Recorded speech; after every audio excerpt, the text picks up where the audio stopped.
안녕하세요. 전혜진입니다. 이번 시간에서는 저번 시간에 이어서 근골격계와 관련된 내용들, 그러니까 사지와 관련된 내용들을 이제 진행할까 하는데, 사지에서 중요한 내용이라고 해봐야 우리가 몇 가지만 살펴봤을 때, PMS하고 라이스라는 요 두 문자어만 알고 계시면 되지 않을까 싶어요. 그래서 PMS에 이상이 있느냐 없느냐에 따라서 조금 다를 것 같고요. PMS에 이상이 있으면 무조건 병원으로 이송하셔야 되니까. 그 다음에 뭐 PMS에 이상도 없고 환자가 특별하게 큰 통증을 호소하지도 않으면서 뭐 부종의 정도라든지 뭐 주변 조직으로의 그 손상 확장성이라든지 이런 것들이 좀 감소한다, 적다라고 판단이 들었을 경우에는 자가 치료를 해도 괜찮을 것 같아요. 그때는 이제 라이스라는 것들로 그래서 휴식을 취해 주시고 얼음 찜질을 해 주시고 그 다음에 이제 압박 붕대 등을 이용해 주시고 그 다음에 다친 사지 부위를 올려주시는 마지막 부모까지 사용할 수 있으면 너무나 좋은데 전문적인 부모가 없기 때문에 우리가 사용하지 못할 수도 있겠다라고 보여지지만 몇 가지는 또 쓸 수도 있습니다. 대표적으로 그 전시관 했던 것들 중에서는 베개부목 등이 있겠죠, 그죠? 베개부목. 그리고 지금 보여지는 그림에서 서면 이제 손가락 부목 있죠. 우리가 부목이 별도로 준비되지 않은 상태에서는요, 신체를 활용하는 것이 가장 좋습니다. 뭐 팔이 부러져 있으면 몸통하고 같이 묶어버리셔도 되거든요. 그래서 손가락 부목 같은 경우가 가장 효과적인 것들 중에 하나, 부목 방법 중에 하나라고 보시면 될 것 같고, 그 다음에 뭐 팔걸이 등을 이용하거나 아니면 이제 별도의 부목을 대게 될 수 있는데 나무 판자 등을 이용해 주셔도 되고요. 아니면 골판지 같은 거 있죠. 그 박스 뭐 그 택배 같은 것들로 와서 버리려고 모아뒀던 재활용 중에 그 박스 일부분을 잘라가지고 쓰셔도 괜찮습니다. 그 다음에 이제 베개 등을 이용한 부목 방법들도 있고요. 그렇게 보시면 되겠습니다. 어려운 것들은 없죠. 이렇게 보시면 되고 그 다음에 손톱 밑에 고인피라고 해가지고 요거는 이제 그 아래쪽 손톱 어떠한 출혈 등이 손톱과 그 연부 조직 사이에 붙어져 있어야 되는데 그 아래에 피가 고여져 있는 거죠. 우리가 일부분 조직들은 결합 형태로 이제 붙어져 있는 경우가 있거든요. 그게 붙어져 있는 것들이 그 여러 가지 원인들에 의해서 떨어져 나가는 경우가 종종 있는데 그 떨어져 나간 상태에서의 피가 공간이 생겼으니까 피가 고일 수가 있잖아요. 그래서 그와 관련된 내용들입니다. 지금 여기서 보시는 것들은 이제 그 알카로운 것들을 통해 가지고 구멍을 뚫는 건데 요거를 뜨겁게 데펴 가지고 이렇게 뚫는 거거든요. 여러분들이 하시면 안 되는 겁니다. 요거 하지 마세요. 되게 위험한 행위 중에 하나입니다. 그래서 지금 보이시는 요 그림 같은 경우에 절대 하지 않으셨으면 좋을 것 같고 차라리 그냥 병원에 가시면 되겠습니다. 병원에 가셔서 치료를 받으시면 되고요. 굳이 뭐 현장에서 이런 처치까지 하실 필요는 없을 것 같아요. 그래서 다시 한번 강조하는데 요거 하지 마세요. 하지 마십시오. 그 다음에 이제 반지 같은 것들에 관련된 응급처치라고 하기도 좀 애매하고요. 반지를 빼내기 위한 부분들이라고 보시면 되겠죠, 그죠?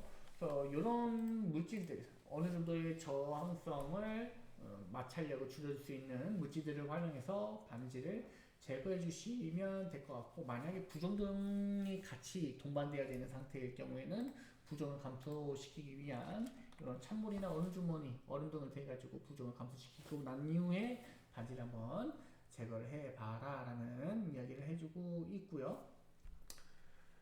그 다음에 뭐 손가락 끝에서 손목 쪽으로 문지른다. 요거는 굳이 보실 필요는 없고, 그 다음에 궁구실을 이용한다라는 말이 있는데 굵은 실을 이 반지 안에다 집어넣어서 빼내는 방법을 이야기를 하게 됩니다. 그 다음에 고무줄도 있고 말들이 써져 있긴 한데 굳이 보실 필요 없고, 반지를 졌다라는 방법도 있고 풍선을 이용하는 방법도 있고, 이렇게 보시면 되겠습니다. 창문이나 뭐 유떻게 사진을 이용한다 말이 있긴 한데 뭐 대부분 제가 봤을 때 여기 첫 번째에서 다 해결이 된다. 반지가 빠지지 않을 때 이런 첫 번째 안에서 다 해결이 된다라고 보여집니다. 요거 아니면 요거 여기 중간에 있는 것들은 굳이 하지 않으셔도 되지 않을까 싶어요. 안 하셔도 됩니다. 세 가지 정도만 시도해 보시고 안 되면 뭐 반지를 자르시는 게 조금 더 좋지 않을까, 현명하지 않을까 싶어요. 그래서 굵은실 이용해가지고 돌돌돌돌돌 마른 방법들이 있다라고 설명해주고 있기는 한데 요걸로 빠질 거였으면 윤활제나 세제만으로도 충분히 빠지지 않을까라는 이런 생각을 가지고 있어요. 대부분 윤활제로 빠지는 것 같습니다. 그 다음에 보실 것이 급성질환. 여기서부터는 손상, 외상이 아니고요. 갑작스럽게 발생한 질환이라고 보시면 되겠습니다. 급성질환 중에서는 심장마비, 혈신증, 뇌졸중, 실신발작, 당뇨와 관련된 응급들. 뭐 여기 외에도 여러 가지 질환들이 많을 수밖에 없겠죠. 근데 요 정도까지만 아셔도 충분하겠다. 대부분의 위급한 상황들은 어느 정도 다 대처할 수 있겠다. 이렇게 보시면 될 것 같고, 첫 번째 심장마비 같은 경우에는 심근경색이라고 설명을 아예 해놓고 있네요. 그죠? 그래서 심근경색을 보시게 되면요, 여기에 써져 있는 것처럼 혈액순환이 중단되어서 심장의 한 부분이 개사하는 것이라고 설명해주고 있죠. 혈액의 순환이 중단되는 이유는 당연하게도 혈관의 문제라고 보시면 되겠습니다. 혈관에 지나가고 있는 부분들이 이제 막혀가지고 그 막힌 아랫부분에서는 혈액 공급을 받지 못하기 때문에 받지 못한 부분들이 사망하게 된다. 세포들이 사망하게 된다, 이렇게 보시면 될 것 같고요. 그 원인에 대해서는 밑에서 한 번 더 설명해주고 있으니까, 방금 전에 설명해드린 부분들이 있으니까 눈으로 한번 훑어보시면 될 것 같고, 그 다음에 사망률 생각보다 어느 정도 있고요. 24시간 이내에 사망, 3일 내에 사망, 일주일 내에 사망, 이렇게 사망 정도 보시게 되면 사망 시간보다는 사망 기간이라고 보시면 조금 더 적절할 것 같습니다. 그래서 급성 심근경색이 발생하고 난 이후에 환자가 생존할 수 있는 상황들, 이런 것들을 우리가 몇 가지 요소로 나눠서 볼 건데, 그 중에서 가장 중요한 요소는 당연하게도 시간적 요소가 되겠습니다. 혈관이 막히고 난 이후에 빠르게 다시 재개방되어 가지고 막힌 부분 아래쪽으로 혈액 공급이 된다면 당연하게도 심장의 괴사 부분들이 없거나 적거나 그럴 겁니다. 그런데 심근경색을 확인하는 방법이라든지 아니면 이 일정한 신호들을, 심근경색의 전조 신호 등 전조 증상 등을 무시하고 지속적으로 생활을 하다가 통증이 너무 심해서 오신다거나 그런 상황이 조금 오래된다면 일반적으로 환자의 상태는 좋지 않을 가능성이 높겠다, 이렇게 정리해 볼 수 있을 것 같습니다. 그래서 확인할 것, 평가 부분이라고 보시면 되겠죠. 그렇죠? 계속 가슴 부분이 불편하다, 아프다, 꽉 찬 느낌, 조인 느낌 이렇게 있거나, 통증이 가슴이 아니라 이렇게 턱 아래쪽이라든지 혹은 어깨나 팔로 이렇게 퍼진 느낌, 왼쪽 팔로 퍼진 느낌, 이렇게 보셔도 될 것 같고, 때에 따라서는 조금 비특이적인 이제 그 증상이겠지만, 뭐 소화불량이 안 된다거나 뭐 땀이 난다거나 메스꺼움 등의 증상 등이 나타날 수도 있습니다. 당연하게도 이런 처치들을 해야 되는데요. 무엇보다 중요한 건 뭡니까? 요게 되겠죠. 요거 요런 위쪽에 있는 증상들이 있다면 바로 119를 부르셔야 됩니다. 무엇보다 앞서서 얘기했던 것처럼 시간적인 요소가 매우 중요한 환자이기 때문에 119를 불러가지고 이 환자의 적절한 중재수를 취할 수 있는 병원으로 이송하는 것이 훨씬 더 중요합니다. 그리고 뭐 이런 약물들이 있긴 한데 이런 약물들 쓰시는 분들은 대부분 혈신증을 앓고 있으신 분들이라고 보시면 될 것 같고요. 그래서 바로 아래 보시게 되면 이제 혈신증과 관련된 내용들이 나오고 있습니다. 위쪽에서 얘기했던 심근경색은 완벽하게 혈관이 막힌 상태라고 보시면 될 것 같고, 협심증은 혈관이 좁아져 있는 상태라고 보시면 되겠습니다.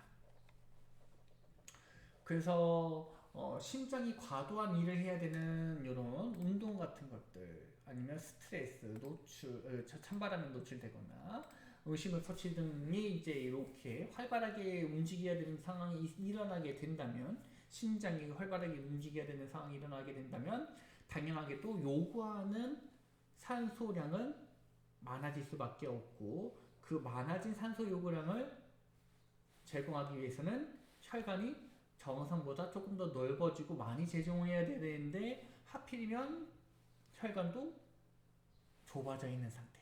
넓어져 봐야 심장이 요구하는 산소 요구량을 충족시키지 못한다는 점.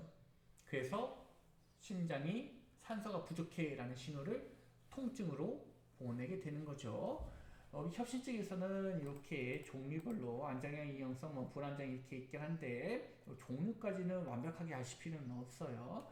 설명은 드리겠지만 그냥 협심증이라는 것은 어차피 환자가 대부분 이 병의 진단을 받고 관련된 약을 가지고 있을 거니까 대략적으로 요 세 가지로 나누긴 하는데 요 중에서 심각한 거 딱 하나만 알고 계셔도 됩니다. 우선은 안장형 협심증 같은 경우에는 보시게 되면 갑작스럽게 통증이 발생하긴 하지만, 충분 통증이 발생하지만 15분 정도 안에서 20분 정도 지속되는 경우는 거의 없다라는 이야기. 그러니까 내가 뭐 계단을 올라가다가 흉통이 발생했어요. 혈심증 앓고 있는 거 알고 있고, 그래가지고 너무 가슴 아파가지고 계단에 주저앉아가지고 한 10분 동안 혹은 15분 정도 쉬었더니만 가슴 통증이 사라져요. 요게 안정성 협심증이라고 봅니다. 그래서 보시는 것처럼 이렇게 심장이 빨리 뛰어야 되는 상황일 때는 대부분 통증이 발생하지만 그 상황이 어느 정도 완화되거나 사라지게 된다면, 심장이 빨리 뛰어야 되는 상황이 사라지게 된다면 통증은 사치 또 사라지는, 요것이 안정형 협심증. 그 다음에 보셔야 될 것이 이제 불안정형 협심증 같은 경우가, 요거 보시게 되면 요 불안정형 협심증은 급성심근경색이란 말이 있을 거예요.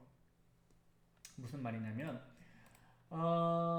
통증이 새로 발생하거나 최근에 생긴 거냐 경우, 혹은 자주 생기는 경우, 혹은 심해지거나 적응부 상태에서 유발되는 경우, 휴식 시 생기는 경우, 이렇게 세 가지로 나누게 되는데, 요 세 가지는 불안정형 협심증이기도 하지만 솔직하게 말씀드려서 이런 임상 증상만으로 심근경색과 불안정형 협심증을 구분하기는 매우 어렵습니다. 그렇기 때문에 지금 안정형 협심증 같은 경우하고 이 불안정형 협심증하고 구분시키지 마시고, 안정형 협심증, 그냥 협심증은 쉬면 통증이 사라진다 라고 기억해 주시고, 심근경색은 쉬더라도 통증이 사라지지 않는다, 이렇게 단순히 이분화해서 여러분들이 기억해 주시는 것이 훨씬 더 유리할 것 같습니다. 이런 상황들이 발생하게 된다면 안정형 협심증인가 불안정형 협심증인가 심근경색인가 이분형 협심증인가 이렇게 구분하시지 마시고, 휴식을 취했더니 사라져, 그나마 좀 안정형 협심증이네, 괜찮다, 그나마 좀 괜찮다, 그 대신 살펴보고 있다가 환자가 더 나빠지게 된다면 바로바로 119에 신고해서 가셔야 되겠죠.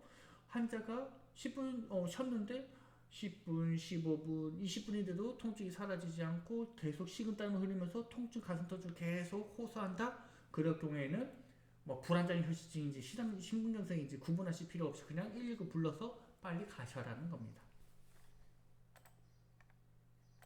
그 다음에 보셔야 될 것이 이렇게 편안한 자세. 심장에 부담을 덜어주기 위한 편안한 자세라고 해서 이렇게 반쯤 앉은 자세, 등 받쳐주고 무릎 굽혀주고 무릎 베개 같은 거 대주고 이런 것들이 있긴 한데, 이제 우리 심장에서 가장 먼 부분이 발끝이잖아요. 발끝에 있는 혈액을 다시 올라와서 돌리게 하는 것이 이제 심장에서 큰 부담이 될 수 있기 때문에 이렇게 발끝을 밑으로 내리지 말고, 내려도 좋긴 좋습니다. 내려도 돌아오는 혈액량을 감소시킬 수가 있어서 일부분 도움이 될 수 있긴 하겠지만요. 기본적으로는 내리더라도 이렇게 동일한 그 위치선상에서 하지를 놓으시고 그 다음에 상체를 반쯤 기울이시면 중력에 어느 정도 도움을 받은 상태로 심장의 부담감은 줄여줄 수 있겠다. 단순하게 이렇게 설명하고 넘어가도록 하겠습니다. 그래서 1, 2가 오기 전까지는 이렇게 편안한 상태로 있을 수 있도록 해주세요. 서 있거나 뭐 그렇게 있으실 필요는 전혀 없어요. 편하게 그냥 등기된 상태에 그렇게 떠올려 주시면 될 것 같고, 그 다음에 있는 것이 이제 뇌졸중입니다. 뇌졸중.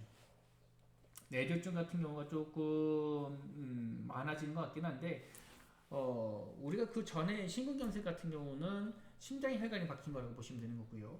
뇌졸중 같은 경우에는 뇌혈관에 무언가 박혀서 순환이 적절하지 않은 것을 뇌졸중이라고 보시면 되겠습니다. 그 위에서는 뭐 안정형 혈신증, 뭐 불안정형 혈신증, 그다음에 뭐 심근경색 뭐 이런 식으로 구분했지만 뇌졸중 같은 경우에는 크게 두 가지로 나눌 수가 있겠습니다. 혈관이 터져서 생긴 뇌졸중하고 혈관이 막혀서 생기는 뇌졸중. 그런데 아까 전에 얘기했던 것처럼 대부분 지금은 혈관이 막혀서 심장이 막힌 거와 비슷하게 뇌혈관이 막혀서 생기는 뇌졸중이 조금 더 많다.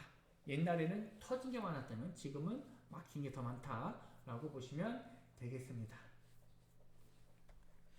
그래서 혈관이 터지거나 막혀서 이런 말이 이제 맨 위쪽에 설명을 해주고 있는 거고요. 그 다음 그 두 번째 줄에 설명해주고 있는 거는 약간의 이제 협심증과 MI 그 심근경색과 비슷한 관계를 가지고 있는 것이 있는데 뇌졸중에서도 일시적 허혈 증상이라는 것이 있어요. 갑작스럽게 혈액 공급이 일시적으로 중단되면서 의식소실이 일어나고 마치 뇌졸중의 증상이 일어났는데 얘도 보시게 되면 몇 시간 동안만 계속되다가 신경기능이 정상으로 돌아오는 이런 말이 이렇게 있잖아요. 그죠? 그리고 몇 분 안에 다 돌아온다 뭐 이런 얘기도 있고 그래서 뭐랑 비슷해요? 협심증하고 조금 비슷한 것들. 그런데 얘는 보시게 되면 3분의 1은 증상이 나타나고 난 이후에 2에서 5년 후에 뇌졸중을 앓게 될 것이다. 뭐랑 비슷해요? 협심증과 또 비슷하기도 하죠. 그리고 전조 증상이기도 합니다. 뇌졸 일시적 허혈 증상이 나타나게 된다면 뇌졸중으로 진행될 가능성도 매우 높구나. 이렇게 정리해 볼 수 있을 것 같습니다. 지금 현재까지 하는 것들 중에 뭐 어려운 것은 전혀 없고요. 뇌졸중은 앞서 얘기했던 것처럼 대부분 지금은 폐쇄로 나타난다 라고 보시면 되겠습니다. 뇌졸중 보시게 되면 힘이 빠지고 감각의 저하가 발생하게 되고 한쪽이 마비되고 시력이 감퇴나 한쪽 눈의 이상, 언어장애 이런 것들, 어지럼증, 몸의 균형 상실, 이유 없이 한쪽으로 두토, 한쪽 눈으로 뭐 돌아간다 뭐 이런 이야기들이 있긴 한데 기본적으로 우리가 이제 평가하는 도구들이 있어요. 아까 전에 사진을 보셨을 텐데 이렇게 혈전이 생겨가지고 일부분이 막히게 되면 팔을 들어서 눈 감게 되면 한쪽 팔이 쭉 내려옵니다. 아니면 말을 하는데 말이 어눌해요. 제가 겪은 바로는 주변에서 겪은 바로는 제가 실제로 겪은 건 아니고요. 주변에서 겪은 바로는 뭐 주변에 그 어르신들이나 뭐 물어봤을 때 말이 어눌해졌다. 그래서 119를 신고해가지고 하고 빠르게 조치를 받아서 거의 정상 수준에 가까운 일상생활을 즐기시는 분들이 있거든요. 그런데 요걸 빠르게 캐치 못하게 되면은 이제 문제가 좀 심각해질 수는 있습니다. 뭐 단순하게 두통만 있다거나 그러면 조금 어려울 수가 있는데 앞서 얘기했던 것처럼 팔을 눈 감고 내려왔을 때 사진처럼 한쪽이 내려온다거나 혹은 말을 했는데 어눌하거나 혹은 거울을 봤더니 한쪽 얼굴이 내려와 있거나 내가 의식적으로 그 근육을 움직인 게 아닌데 내려와 있거나 했을 경우에는 뇌졸중의 가능성이 이제 70% 정도 되겠구나 생각하시고 빠르게 112를 신고해 주셔야 되는 거고요. 요 환자 같은 경우에는 심근경색하고 비슷합니다. 우리가 할 수 있는 것이 없어요. 빠르게 막힌 혈관을 뚫어서 환자의 그 뇌 순환을 적절하게 해줄 수 있는 것밖에는 뭐 할 수 있는 게 없고요. 그리고 뭐 하지 말아야 할 것들. 요거는 어떤 환자든 간에 다 동일하다고 말씀드렸습니다. 뇌졸중이든 MI 환자든 간에 뭐 복통 환자든 뭐 흉통 환자든 뭐 다리 골절 환자든 간에 웬만해서는 현장에서 무언가를 주시지 않는 것이 좋습니다. 그냥 주시지 마세요. 요거는 주지 않으시는 것이 맞을 것 같고요. 그 다음에 있는 것이 천식입니다. 천식. 뭐 천식 환자는 사람마다 조금씩 다르지만 대부분 젊은 때에 어릴 때 젊은 때보다는 좀 어릴 때 발생해서 성인에 대해서는 대부분 사라지는 것 같고요. 그러다 보니까 만성질환이라고 이야기하기가 조금 애매한 부분들이 있습니다. 옛날에는 그 천식 가지고 우리가 이제 만성 폐선 폐질환이라고 해가지고 COPD라고 하는 것들이 있었는데 옛날에는 이제 천식이 COPD 안에 포함이 됐었거든요. 근데 지금은 천식은 COPD 안에 들어가지는 않고 있습니다. 만성은 아닌 것 같고 젊은 때 좀 사라지는 경향이 좀 있어서 그런 것 같고요. 얘는 약간의 알러지 반응, 염증인이기 때문에 약간 알러지처럼 생각해 주셔도 되겠습니다. 그래서 유발 물질이 있어요. 유발 물질. 그래서 찬 공기, 운동, 음식물, 자극제, 약물, 먼지, 꽃가루기 뭐 이런 것들 스트레스도 유발 물질이 될 수도 있겠죠. 그죠? 그런 것들이 천식을 만들어낸다라고 보시면 되는데 요런 그 유발 요인에 의해서 천식이 발생하게 되면 두 단계로 나눠서 이제 문제가 생기게 되는데 첫 번째는 히스타민 같은 문제 매개체 방출로 인해서 일어나는 문제들이 있어요. 그래서 이제 뭐 기도가 좁아진다거나 하는 뭐 기도가 부종이 생긴다거나 이런 것들 일어날 수 있고요. 그 다음에 면역체계 세포가 호흡기에 침투하는 세균관제 염증이 일어날 수도 있습니다. 그러니까 여기서는 우리가 알고 있는 정상이라고 하기 좀 그렇지만 과도한 알러지 반응이라고 보시면 될 것 같고요. 여기는 알러지 반응보다는 과도한 면역체계의 반응이라고 보시면 되겠습니다. 물론 둘 다 면역체계라고 볼 수도 있겠지만요. 관여하고 있는 그 세포나 조직, 기관들이 다르기 때문에 좀 별도로 보시는 것이 맞을 것 같고 그 다음에 보실 거는 이제 천식과 관련돼서 몇 가지를 확인을 해 주셔야 됩니다. 뭐 기침, 성식증 같은 것도 쭉 써져 있는데 뭐와 다 관련된 내용들이에요? 호흡곤란 관련된 내용들입니다. 호흡곤란 관련된 내용들. 그래서 숨차서 말을 끝까지 못하거나 혹은 숨 쉴 때마다 콧구멍이 벌렁거리거나 특징적인 숨소리가 밖에서도 들리는 경우가 있어요. 뭐 휘파람 부는 소리 같은 것들이 이제 밖에서 나타날 수 있다는 점. 물론 요거는 청식뿐만 아니라 모든 호흡곤란 환자에서 다 발생할 수 있는 것들이에요. 그래서 여러분들이 확인해야 될 것 중에 하나가 뭐가 또 있냐면요. 병력청취. 우리 병력청취 배웠잖아요. 샘플. 병력청취를 꼭 확인해 주셔서 너 청식하는 적 있어? 그러면 대부분 이 청식하고 한꺼번에 같이 이런 증상들이 나타났다면 지금 다시 청식이 발작한 거구나 라고 생각해 볼 수가 있는 거죠. 그 다음에 이제 해야 할 일들이 있으면 이렇게 앉은 자세, 호흡곤란이 있는 환자 같은 경우에는 앉은 자세를 취해 주시는 것이 가장 좋습니다. 대부분의 내과 질환 환자는 그냥 대부분 앉아 있으면 돼요. 이전에 했던 손상 환자 같은 경우에는 바로 누운 자세를 하라고 말씀드렸잖아요. 의식 없는 환자 같은 경우는요.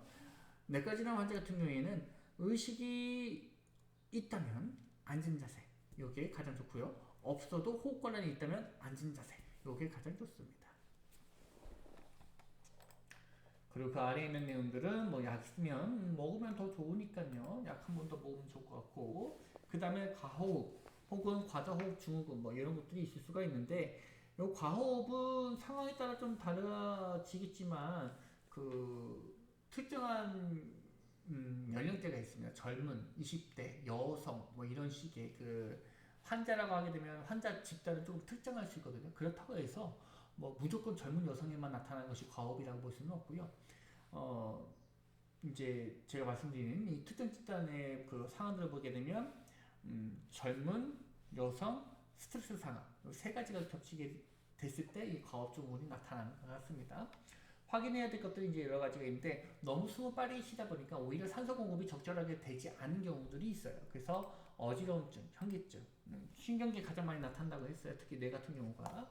그 다음에 감각의 둔화, 손발의 차림. 요거는 이제 칼슘과 관련된 이제 있는데 정확하게 아실 필요는 없고 그럴 수는 있겠다. 그 다음에 숨쉬기가 매우 빠르고 불안감을 호소한다 라고 보시면 되겠습니다.